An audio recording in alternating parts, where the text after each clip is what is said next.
네, 지난 시간에 이어서 계속해서 형사기록 작성 실무 강의를 시작하겠습니다.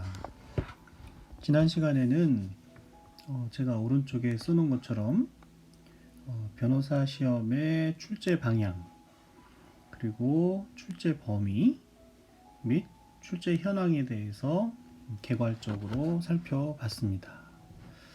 그리고 이어서 형사 절차의 흐름을 주로 구속사건을 전제로 해서 구속영장 실질심사부터 구속영장 청구에서 구속영장 실질심사, 그리고 구속적부심사 청구, 기소 단계, 이렇게 해서 보석 청구라든지 공판 준비 절차, 공판 절차의 진행 과정, 이런 것들을 개괄을 했습니다. 이번 시간에는 그와 같은 형사 절차 단계에서 변호인이 변호인이 하는 주요 활동에는 어떤 것들이 있는지 살펴보도록 하겠습니다. 먼저 형사사건의 수사 단계와 공판 개시 전 단계, 그리고 공판 과정에서 변호인이 하는 주요 활동이 어떤 것이 있는지 살펴보겠습니다. 수사 단계의 주요 활동으로는 다음과 같은 것을 들 수 있겠지요. 피의자 신문에 참여하는 것, 구속영장 실질심사에 참여하는 것, 구속된 피의자에 대해서 구속적부심사 청구를 하는 것, 또 구속된 피의자를 접견하는 것, 이런 것들이 변호인의 주요 활동이라고 할 수 있습니다. 그리고 공소 제기 후 공판이 개시되기 전 단계에서 하는 변호인의 주요 활동으로는 공소장을 검토하고요, 변론 방향을 설정하는 일이 중요합니다. 그리고 사실관계를 파악하고 필요한 경우 증거를 수집하는 활동을 하게 됩니다. 또 구속 상태에서 재판을 받는 경우에는 보석허가 청구를 생각해 볼 수도 있겠습니다.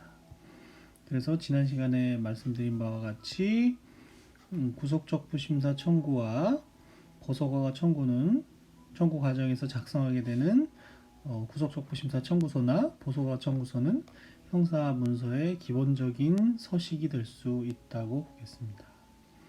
공판이 개시가 되면 공판에 대한 의견서를 제출할 수도 있고요. 공판 준비 절차가 열리면 각종 서면을 작성할 수도 있습니다.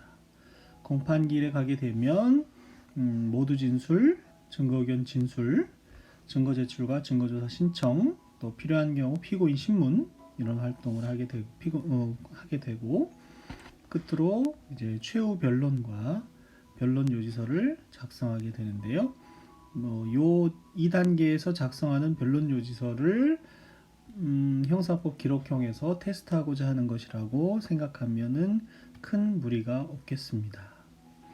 네, 그리고 지난 시간에 잠깐 언급한 바와 같이 검토 의견서 작성하는 것도 역시 현실적으로 출제가 되고 있는 사항이 되겠습니다.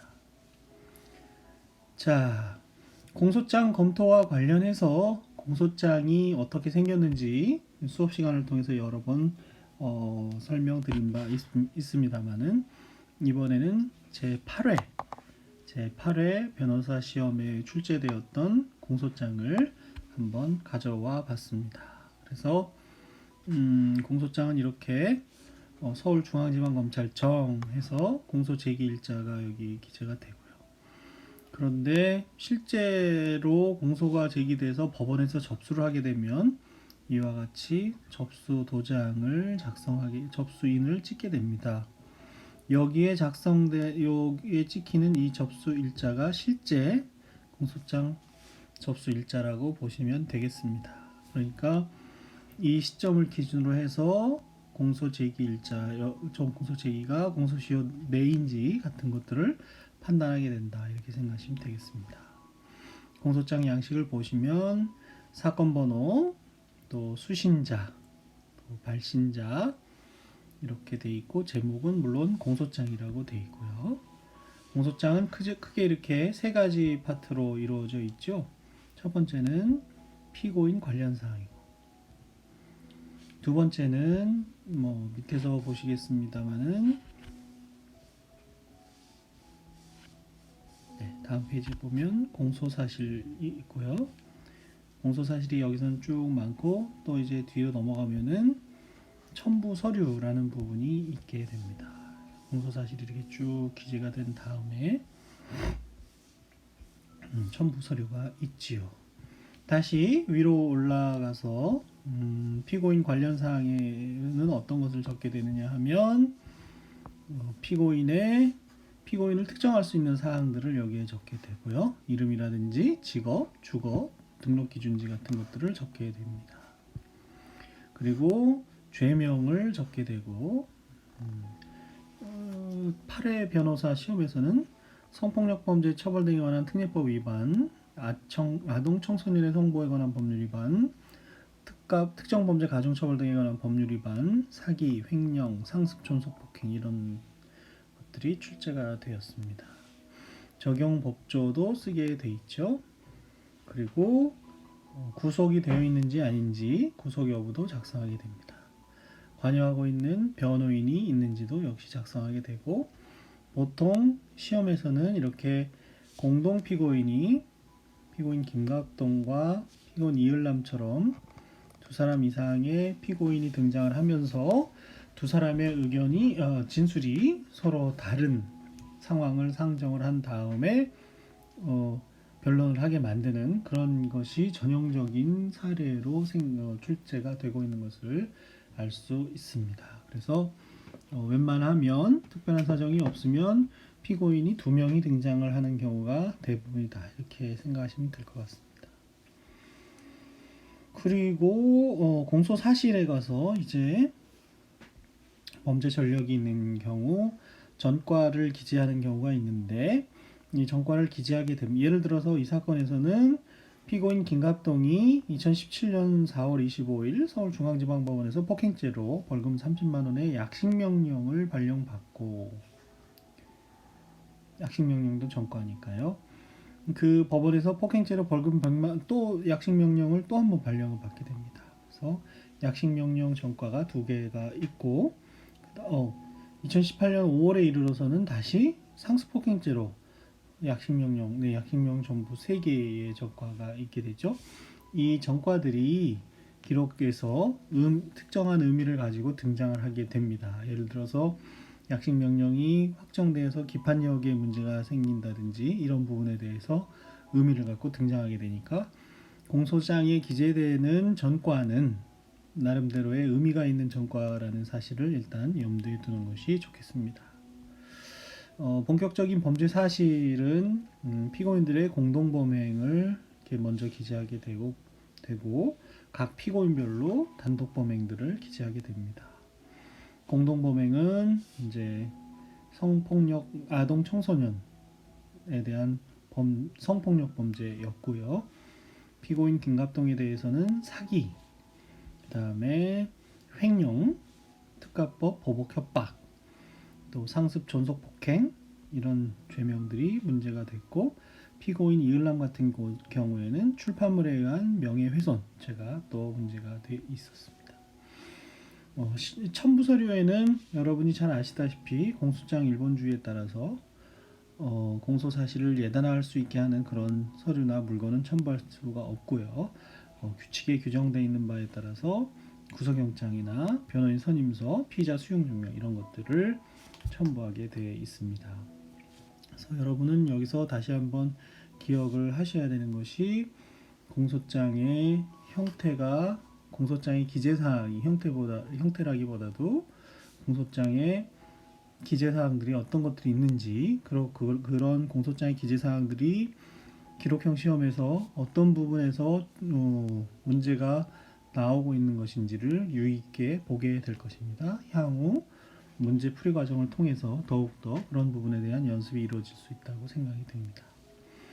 자, 이처럼 아까 처음에 말씀드린 것처럼 공소장을 검토해서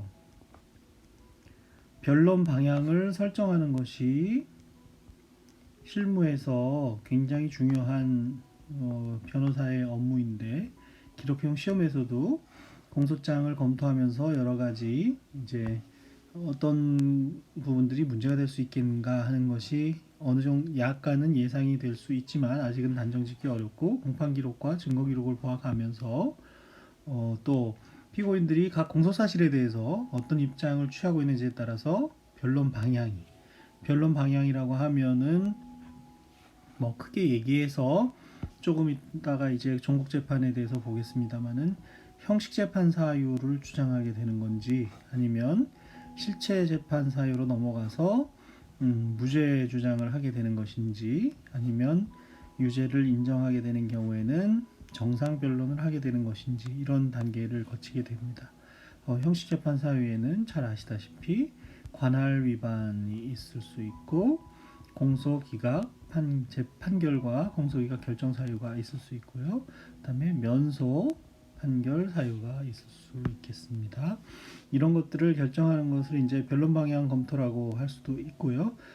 실체 관계에 넘어가서 무죄를 주장하는 것인지 유죄를 주장하는 것인지 이제 무죄를 주장하는 경우는 크게 두 가지로 325조 전단 무죄와 325조 후단 무죄가 이제 있을 수 있는데 그 부분들에 대해서 종국 재판의 이해 부분에서 보도록 하겠습니다.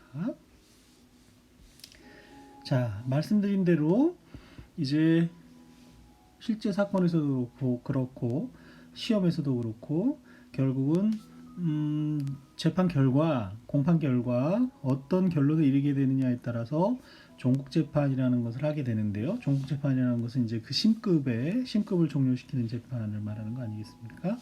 그러한 종국 재판에는 여러 기준에 의해서 나눌 수 있지만 종국 재판을 그 내용에 따라서 분류해 본다면 앞에서 말씀드린 바와 같이 형식 재판과 실체 재판으로 나눌 수 있고 이 형식 재판에는 강의 안에 있는 것처럼 관할 위반도 공소 기각, 면소 이렇게 사유가 있을 수 있습니다.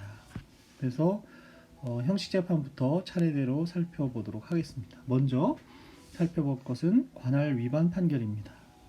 관할 위반 판결에 대해서는 형사소송법 제319조의 규정이 있는데요. 피고 사건이 법원의 관할에 속하지 아니하는 때에는 판결로서 관할 위반에 선고를 하여야 한다라고 규정하고 있습니다. 그래서 관할 위반 판결이 되는 것이죠. 관련해서 320조 제1항은 법원은 피고인의 신청이 없으면 토지 관할에 관하여 관할 위반에 선고를 하지 못한다. 토지 관할에 관해서는 관할 위반이 있다 하더라도 피고인의 신청이 없으면 관할 위반에 선고를 하지 못하게 돼 있고요. 320조 제2항은 관할 위반의 신청은 피고 사건에 대한 진술 전에 하여야 한다라고 규정을 하고 있습니다. 여기서 피고 사건에 대한 진술 전이라고 하는 것은 피고인의 모두 진술 전이 아니라 287조의 재판장의 쟁점 정리 시의 진술 전을 말한다.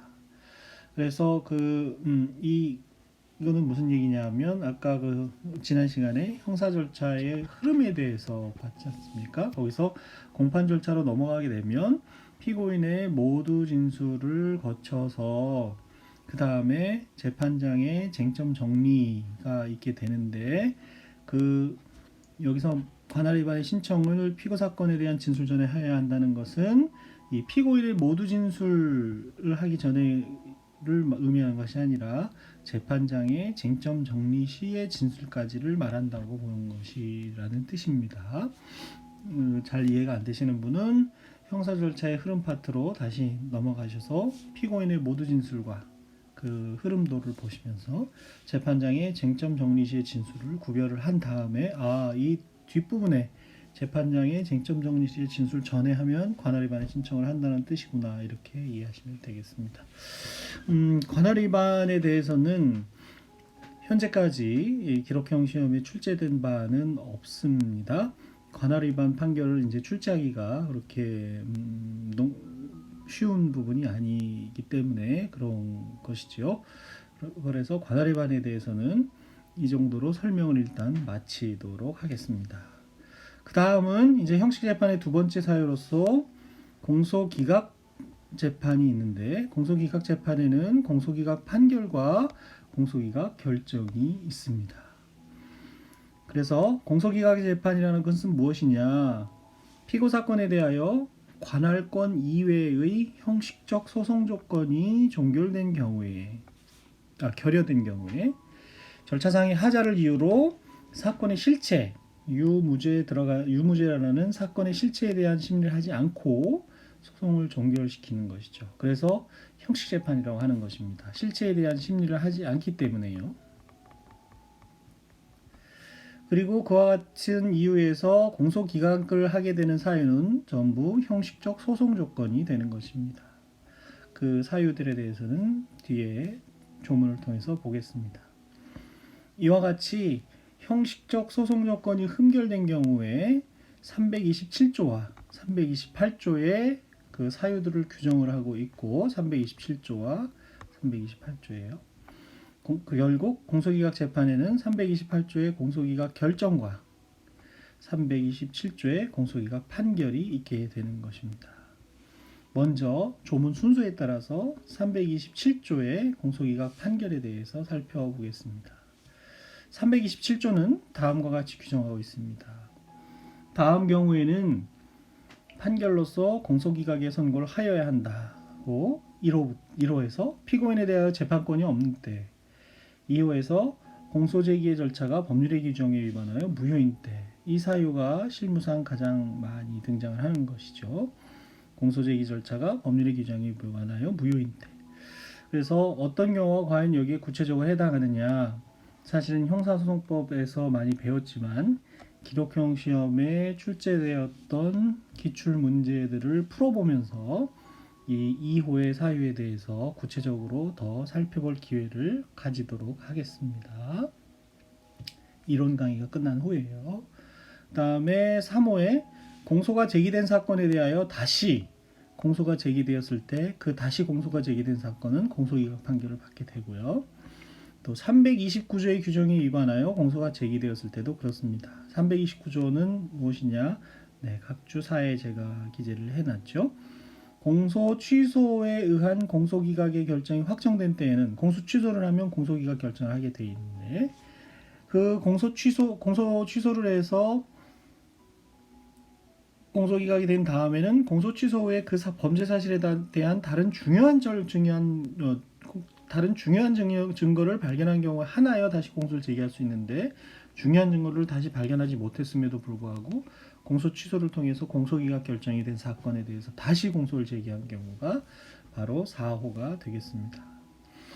5호는 고소가 있어야 죄를 논할 사건, 즉 친고죄에 있어서 고소의 취소가 있은 때에 그 327조 5호의 공소기각 판결을 하게 되는 것이고요.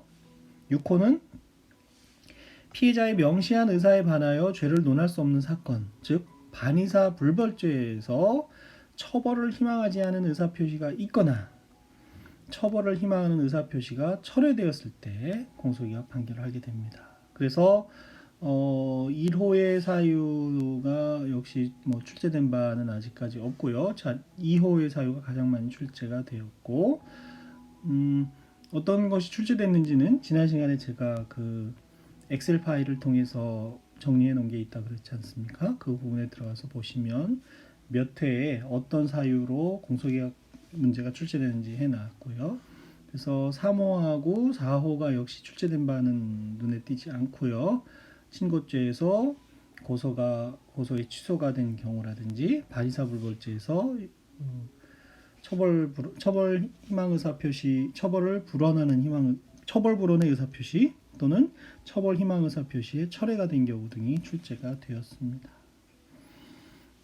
아까도 설명드린 바와 같이 2호 법률의 규정에 위반하여 공소제기 절차가 무효인 때가 가장 많이 문제가 될 수 있는데 예를 들면 친고죄에서 고소 없이 공소가 제기된 경우와 같이 공소제기에 필요한 소송 조건이 결여된 경우 이 경우하고 지금 설명하고 있는 경우하고 5호하고는 다르죠. 5호는 고소가 있었고요. 공소를 제기할 때 그 이후에 고소가 취소된 경우고 지금 설명드리는 것은 고소가 없는데 공소가 제기된 경우 그 적용 호수가 달라지게 되는 거죠. 이와 같이 공소 제기에 필요한 소송 조건이 결여되거나 판례가 그런 게 있죠. 서면이 아닌 전자 파일의 형태로 공소가 제기된 경우 공소를 제기하면서 그 공소장이 필요한 서류를 갖다가 전자파일로 했을 경우에 그 전자파일로 제기된 공소제기 부분은 무효라는 그런 판례가 있었지 않습니까? 그와 같이 전자파일의 형태로 공소가 제기된 경우와 같이 공소장이 현저한 방식 위반이 있는 때 등 327조 제2호의 사유는 상당히 다양한 사유들이 등장하는 것을 볼 수 있습니다. 이런 경우에 이제 327조에 의해서 공소기각 판결을 하게 되는데요. 다음 판결을 통해서 공소기각 판결의 의의에 대해서 다시 한번 생각해 보겠습니다. 대법원 94도 1818호 판결인데요. 교통사고 처리 특례법 위반, 도로교통법 위반이 문제됐던 사안입니다. 자, 사안의 내용은 무엇이냐? 피고인이 중앙선을 침범하여 이른바 중침사고, 중앙선을 침범하여 차를 운행함으로써 사람을 상해에 이르게 한 교통사고로서 교통사고 처리특례법 3조 1항 2항 단서 제2호 사유가 있다고 하여 공소가 제기된 사건이다. 자, 이 조문을 나중에 이제 찾아보시면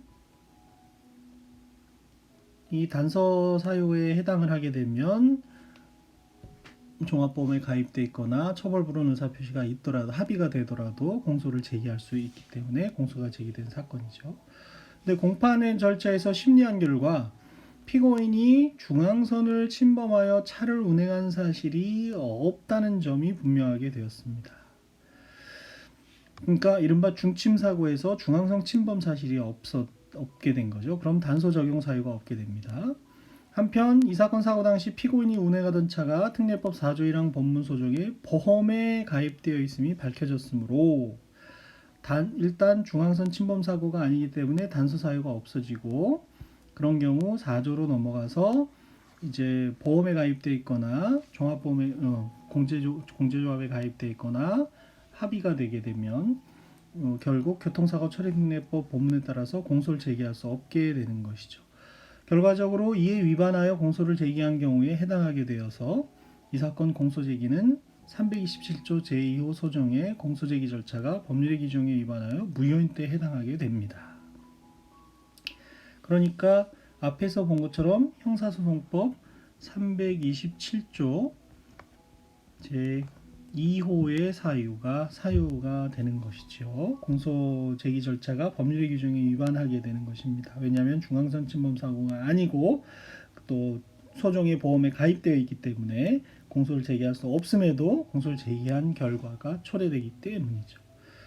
그렇기 때문에 3번에 보시면 법원으로서는 이 사건 교통사고에 있어서 피고인에게 아무런 업무상 주의 의무 위반이 없다는 점이 증명되었다고 하여 과실이 없다고 해서 업무상 과실치사죄의 변형 아니겠습니까? 교통사고라는 것이 과실이 없으면 무죄 아니냐 해서 무죄를 선고를 하는 것이 아니라 금방 배운 327조의 규정에 의하여 327조 2호가 되겠죠. 결국 2호 소송 조건이 흠결됐다는 이유로 공소기각의 판결을 선고해야 한다는 그런 판결입니다. 과실이 전혀 없어서 무죄라고 무죄의 실체 재판하는 것이 아니라 공소 제기의 조건을 갖추지 못한 기소이기 때문에 실체 재판, 무죄나 유죄는 실체 재판이잖아요. 실체 재판 사유에 대해서 심리하지 않고 소송 조건이 흠결되었다면 그 이유로 형식 재판인 공소기각의 판결을 하여야 한다는 얘기가 되겠습니다. 그래서 이 판결에 의하면 무죄라는 실체 재판보다는 공소기각이라는 형식 재판을 해야 한다고 해서 형식 재판 우선의 원칙을 선언한 형식 재판 우선의 원칙이 적용된 판례라고 볼 수도 있는 것이 되겠습니다. 실체 재판 사유와 형식 재판 사유가 경합하게 되면 일반적으로 형식 재판을 하여라는 것이 형식 재판 우선의 원칙이 되겠습니다. 자, 그 다음에 두 번째로 공소기각 결정이 있습니다. 공소기각 결정 사유까지 이번 시간에 하고서 마치도록 하겠습니다. 328조 1항은 다음과 같은 규정을 두고 있는 거죠. 다음 경우에는 결정으로 공소를 기각하여야 한다. 1호 공소가 취소되었을 때, 공소가 취소되면 공소기각 결정을 해야 됩니다. 두 번째로 피고인이 사망하거나 피고인인 법인이 존속하지 아니하게 되었을 때 역시 공소기각 결정을 하게 됩니다. 그리고 3호 제12조 또는 13조의 규정에 의해서 12조는 아래 각 주 5회에 써놨습니다. 동일 사건이 사물 관할을 달리하는 수개의 법원에 계속된 때에는 법원 합의부가 심판한다고 되어 있지 않습니까? 그러면 심판을 하지 못하게 된 법원에서는 공소기각 결정을 하게 되는 것이죠. 그리고 13조의 규정 각 주 6에 써놨죠. 동일 사건이 사물 관할을 같이 하는 12조는 사물 관할을 달리하는 경우에는 합의부에서 심판을 하게 된다는 얘기고, 그 경우 심판을 못하게 된 재판부, 단독 재판부 같은 사물 관할에서는 공소기각 결정을 해야 된다는 얘기고요.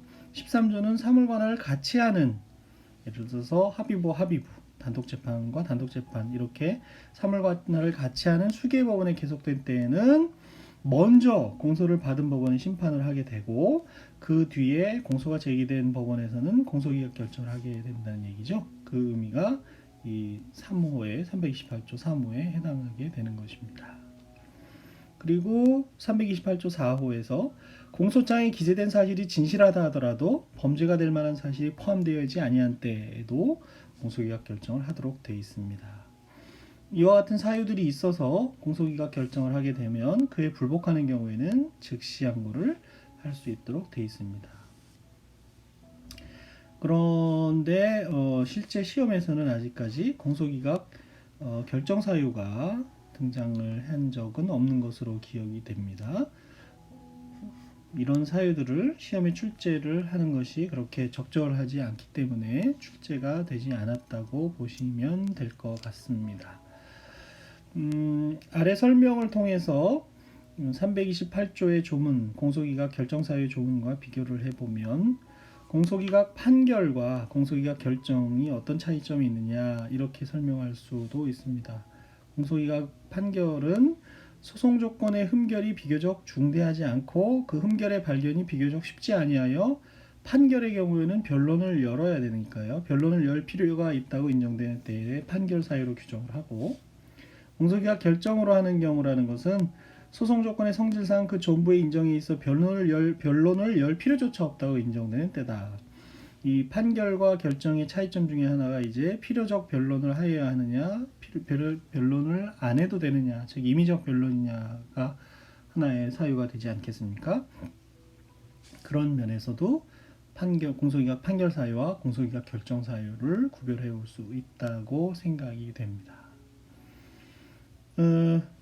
아래 판결을 읽고 328조 1항 4호의 의미에 대해 검토해보자. 328조 1항 4호라는 것은 위에서 보시는 것처럼 공소장에 기재된 사실이 진실하다 하더라도 범죄가 될 만한 사실이 포함되지 아니하는 때라고 규정이 되어 있는데, 도대체 그런 경우가 어떤 경우가 있을 수 있느냐? 형법범에서 그런 판례를 찾기는 쉽지 않고요.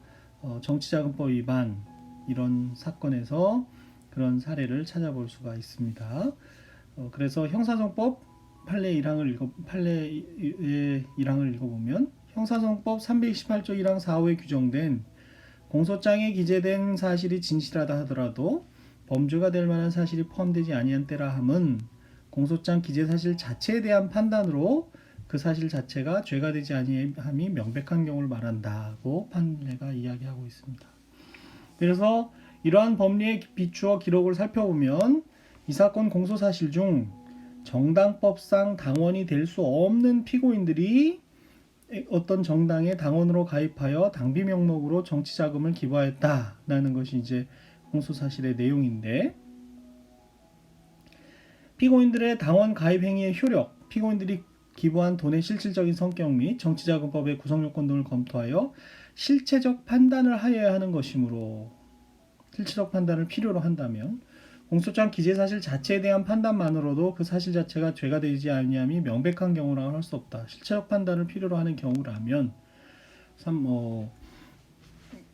심리를 해봐야 되지 않겠습니까? 그래서 이런 경우를 328조 1항 4호라고는 할 수 없다. 제가 아까 해당되는 사유인 것처럼 설명했지만 결국 이런 경우에도 형사소송법 328조 1항 4호의 공소기각 결정 사유는 아니다라고 판시했던 사안이군요. 그래서 도대체 어떤 경우가 그럼 328조 1항 4호가 해당할 것이냐, 그 경우를 이렇게 실제적인 판례에서 신뢰를 찾아보기는 쉽지 않은 사항입니다. 이번 시간의 끝으로 공소기각 판결, 그러니까 공소기각 판결과 공소기각 결정 사유가 있을 때 어떻게 시험에 출제되면 답안을 작성할 것이냐. 공소기각 사유가 있다고 판단될 경우에 답안을 작성하는 요령은 해당 공소기각 사유와 관련된 법리를 간단하게 기재해 줍니다. 327조 예를 들어서 2호에 의하면 공소제기 절차가 법률의 규정에 위반하여 무효인 때는 공소기각 판결을 선고하여야 한다라는 법리를 간단하게 기재해 주고, 사안에서 친고죄임에도 불구하고 공소제기 전에 고소가 있었던 사실이 인정되지 않는다, 고소가 없었다는 사실관계를 간략하게 적시한 다음에 그렇다면 공소기각 판결을 사유가 된다, 공소기각 판결을 선고해야 할 것이다, 이런 식으로 기재하게 되겠습니다. 이 내용은 각주 7에서 보시는 것처럼